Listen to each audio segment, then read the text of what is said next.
We're here at the edge before we enter into the woods because edge habitat at Bacon Ridge is not real common.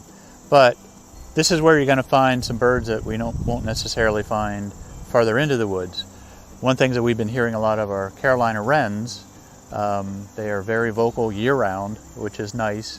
A lot of the other birds start to quiet down here. I was hearing an eastern Wood-Pewee, and they are starting to move through. They are long-distance migrants, and they'll be heading out here real soon.